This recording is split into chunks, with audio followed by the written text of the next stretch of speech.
Students, I am doctor के शर्मा।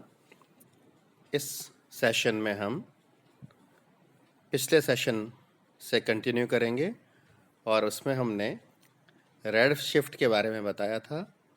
तो absorption peak जो अधिक लैम्डा मैक्सिमम की तरफ या उसके लैम्डा मैक्सिमम के मान में वृद्धि हो जाती है, तो इस अवशोषण शीर्ष का दृश्य प्रकाश के लाल रंग की ओर खिसक जाती है, इसलिए इसे रेड शिफ्ट भी कहते हैं।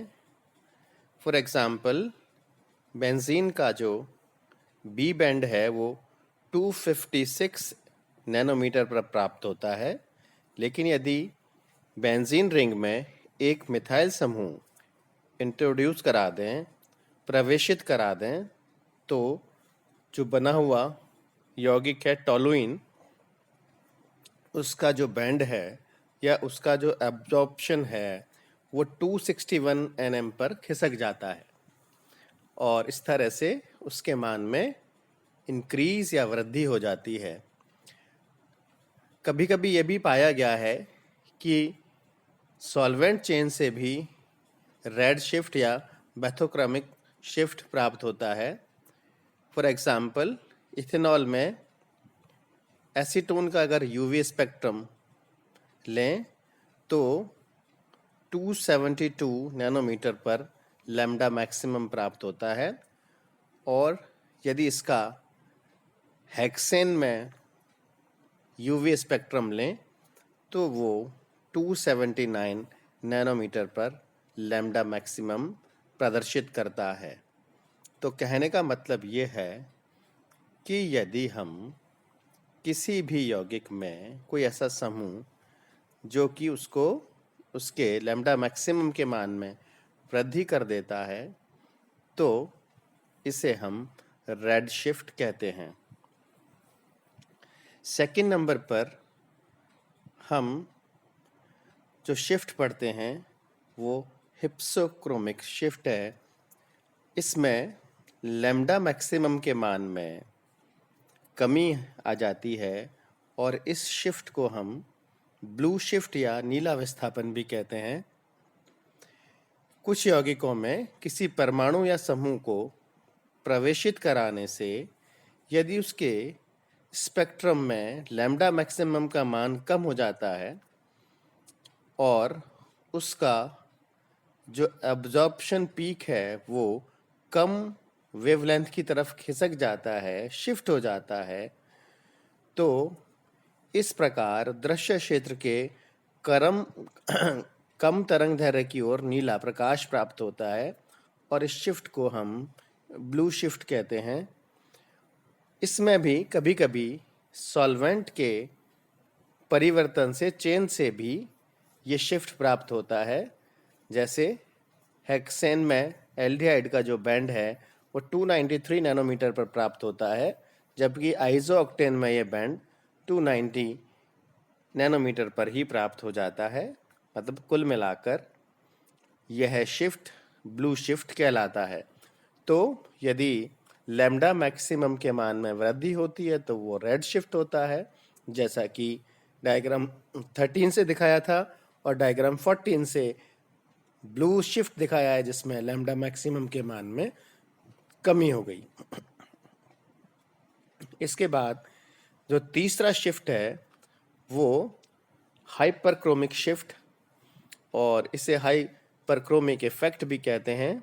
यदि किसी यौगिक में किसी परमाणु या समूह के परिवर्तन अथवा इंट्रोडक्शन से या विलायक के परिवर्तन से उसके यूवी स्पेक्ट्रम में अवशोषण की तीव्रता के मान में वृद्धि हो जाए, मतलब पीक और ऊंची हो जाए, तो इस प्रभाव को हाइपरक्रोमिक शिफ्ट कहते हैं। और जैसा कि इस स्लाइड के डायग्राम 15 में दिखाया है, पहले जो एब्जॉर्प्शन पीक थी वो लोअर साइड पे थी और अब ऊपर हायर साइड पर चली गई है। इसके बाद में जो फोर्थ जो शिफ्ट है उसे हाइपोक्रोमिक शिफ्ट कहते हैं या हाइपोक्रोमिक इफेक्ट कहते हैं।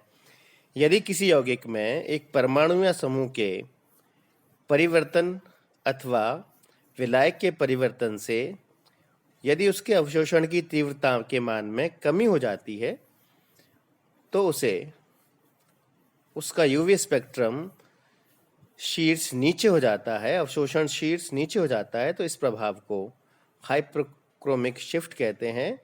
कुल मिलाकर नीचे की ओर विस्थापन हो जाता है, तो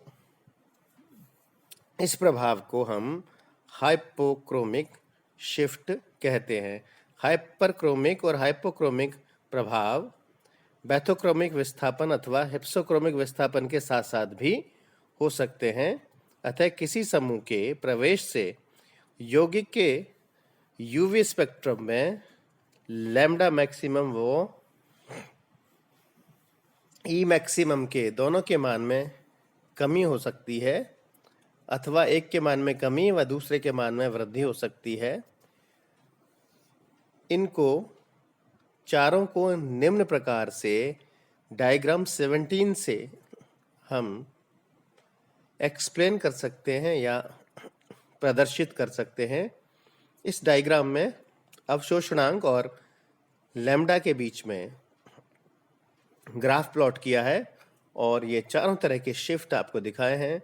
राइट साइड में बैथोक्रोमिक अथवा रेड शिफ्ट है, लेफ्ट साइड में ब्लू शिफ्ट है, ऊपर वाली साइड में हाइपरक्रोमिक शिफ्ट है और नीचे वाली साइड में लोअर साइड में हाइपोक्रोमिक शिफ्ट है। इस प्रकार इस पूरे डायग्राम से, डायग्राम 17 से हम आसानी से इन चारों शिफ्ट को समझ सकते हैं। हाँ, ये बात जानना बहुत ज़रूरी है, ये बड़ी इम्पोर्टेंट है कि यहाँ हम किसी ग्रुप को, किसी भी अणु या में हम परमाणु या समूह को हम इंट्रोड्यूस करा रहे हैं, उसको प्रवेशित करा रहे हैं और उसके बाद में अवशोषण पीक या अवशोषण की शीर्ष पीक या एब्जॉर्प्शन पीक को शिफ्ट का मान देख रहे हैं।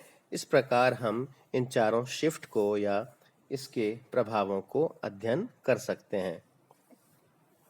इसके बाद में इन सब के लिए चॉइस ऑफ सॉल्वेंट भी बहुत इम्पॉर्टेंट है और यूवी स्पेक्ट्रम अध्ययन के लिए जो सॉल्वेंट काम में लेते हैं वो ऐसा होना चाहिए जो 200 से 800 nm तक के क्षेत्र में विद्युत चुंबकीय विकिरणों का अवशोषण ना करे, क्योंकि ये रेंज अल्ट्रावायलेट रीजन के लिए है और इस कारण से इसमें कोई भी सॉल्वेंट अगर एब्जॉर्ब नहीं करता है EMRs को, तो वो इस अध्ययन के लिए उपयुक्त विलायक होता है। हम पहले पढ़ चुके हैं कि sigma to sigma anti bonding संक्रमण में ऊर्जा का अधिक अंतर होता है। इसके कारण जो विद्युत चुंबकीय विकिरणों के वैक्यूम अल्ट्रावायलेट रीजन में ये संक्रमण होते हैं। अतः संतृप्त हाइड्रोकार्बन जैसे हेक्सेन और साइक्लोहेक्सेन का यूवी स्पेक्ट्रोस्कोपी में विलायक के रूप में बहुत ज़्यादा काम में आते हैं और चूंकि ये